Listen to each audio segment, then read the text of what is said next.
የኢትዮጵያ ሀገራዊ ምክክር ኮሚሽን ከተመሰረተበት ጊዜ ጀምሮ በርካታ ውስብስብና ወሳኝ ምዕራፎችን አልፏል።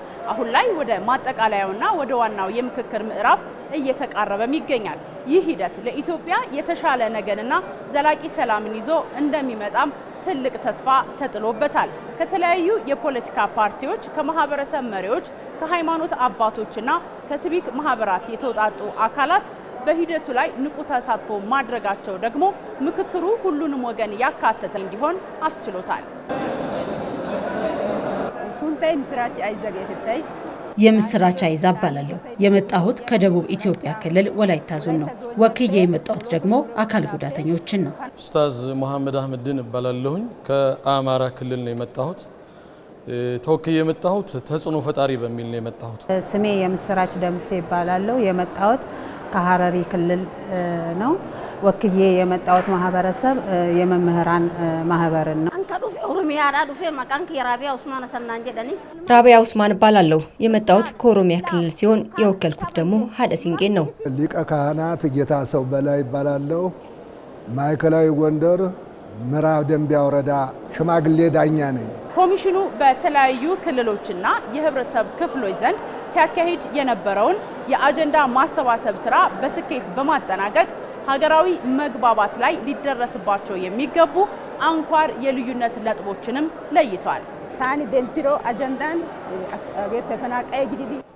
ከምክክሩ በኋላ አካል ጉዳተኞችን የሚያካትቱና ለአካል ጉዳተኞች የሚጠቅሙ ነገሮች ተግባራዊ ይሆናሉ ብዬ ተስፋ አደርጋለሁ። በሀገራችን ላይ ያሉ ችግሮች እኩል ተሳታፊ፣ እኩል ልማት፣ እኩል የሀብት ክፍፍል፣ እኩል የአካባቢ ስያሜዎች በማንኛውም ማህበረሰብ ላይ እንዲሰፍር አቅርብ ያለው እንደ ግሌ ማለት ነው።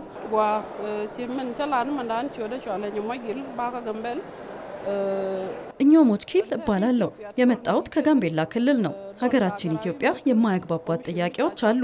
እነዚህን ጉዳዮች ለመመለስ ደግሞ የተለያዩ አጀንዳዎች በማህበረሰቡና በተለያዩ ተቋማት ተሰብስቧል። በዚህም ንቁ ተሳታፊ ነበርኩ። እኛ በወቅቱ ወክለን የነበር ነው የመምህራን ማህበርን ስለነበረ በወቅቱ ሊነሱልን ይገባሉ የምንላቸውን አጀንዳዎች በሙሉ አቅርበናል ማለት ነው። አቅርበን አጀንዳዎቻችን እንዲያዙ ተደርገው እንደ ክልል ማጠቃለያ አጀንዳ ውስጥም ገብተው ተይዘውልናል ማለት ነው። ይህ ምክክር በኢትዮጵያ ታሪክ ለመጀመሪያ ጊዜ በገለልተኛ አካልና በሰፊው ሕዝብ ተሳትፎ እየተመራ ያለ መሆኑ ደግሞ ፖለቲካዊና ማህበራዊ ስምምነቶችን በዘላቂነት ለመገንባትና ወደ አዲስ የሰላም ምዕራፍ ለመሻገር ትልቅ ተስፋን ሰንቋል። ከምክክሩ በኋላ ብዙ ተስፋዎችን እጠብቃለሁ። እንደ ኢትዮጵያ ምክክር ስናደርግ የመጀመሪያችን ነውና ይህ ደግሞ ለኛ ትልቅ ኩራትና ድል ነው። ለሚመጣው ትውልድም ድል ነው ብዬ ነው የማምነው።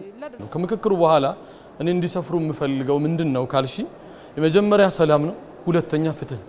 አሁን የመጨረሻ ፍጻሜ ላይ ቢሆንም ይህ ግን ተዘጋ ማለት አይደለም።